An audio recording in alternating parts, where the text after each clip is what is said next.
Dan juga sekeliling kita banyak tokoh-tokoh Islam. Maka kalau kita bicara tentang Islam dalam dunia Islam atau menyeluruh, sebenarnya kita ini perlu banyak gerakan-gerakan ya, yang harus dilakukan. Karena apa? Karena umat Islam di berbagai tempat itu mendapatkan tekanan-tekanan ya. Silih berganti, penindasan-penindasan, atau juga bahkan sampai pembunuhan-pembunuhan ya dah. Itu di beberapa tempat juga ada yang namanya penghapusan atau penghangusan etnis Muslim. Nah ini bagaimana kalau kita hanya diam saja? Tidak mungkin kan kalau kita sebagai umat Islam dan bersaudara dengan semua umat Islam seluruh dunia, maka perlu ada gerakan. Gerakan apa? Gerakan melawan penindasan terhadap umat Islam. Ya paling tidak kita menyuarakan dalam kehidupan kita ini. Entah itu menyuarakan secara bersama-sama. Kalau di Indonesia bisa dikatakan dengan demo damai misalnya ya. Ini penting. Kalau tidak dengan demo damai, misalnya pernyataan sikap. Ini cara diantara untuk membentengi umat Islam yang di berbagai tempat itu mengalami penindasan-penindasan. Jadi umat Islam jangan diam, tidak boleh umat Islam diam.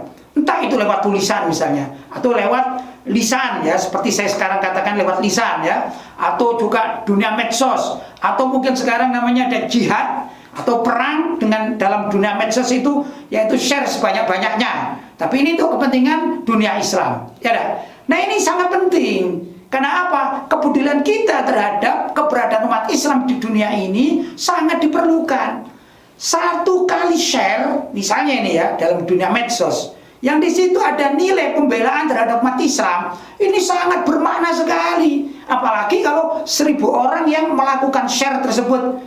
Saya katakan kalau ada serangan dari orang-orang Yahudi Israel terhadap umat Islam yang di Palestina, misalnya kita melihat satu video lah yang sering kita tahu gitu ya, ada anak kecil Muslim dibantai sampai mati misalnya. Apa yang kita lakukan? Kita tidak bisa membantu si anak Muslim ini secara langsung, maka video tersebut harus kita upload di mana saja ya, kita share di mana saja, sehingga umat Islam yang merasa dirinya ini benar-benar memiliki Islam dan peduli terhadap Islam, minimal mendoakan.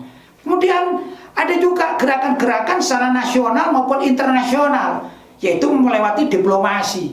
Bagi orang yang mampu, ya, kan ada kawan-kawan kita ini atau tokoh-tokoh kita yang mampu melakukan diplomasi, baik secara nasional maupun secara internasional. Maka minta kepada dunia agar mengutuk perilaku orang-orang Israel yang telah membunuh seorang anak Muslim. Itu baru seorang anak Muslim. Begitulah kurang lebih kepentingan dan kepedulian umat Islam itu sangat dibutuhkan. Man lam yahtam bi amril muslimin falaysa minhum.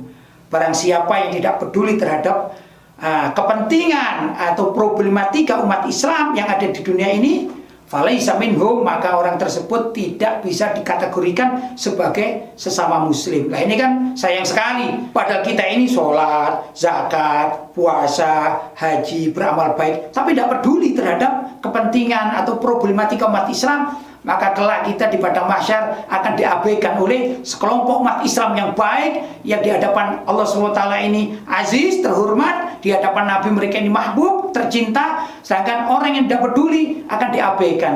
Kan sayang jadi. Nah, seakan-akan amalan kita ini habaan manthura, yaitu tidak ada arti sama sekali, sia-sia. Sayang sekali. Karena itu ayo umat Islam, kita menjadi siapa saja kalau ada problem bagi umat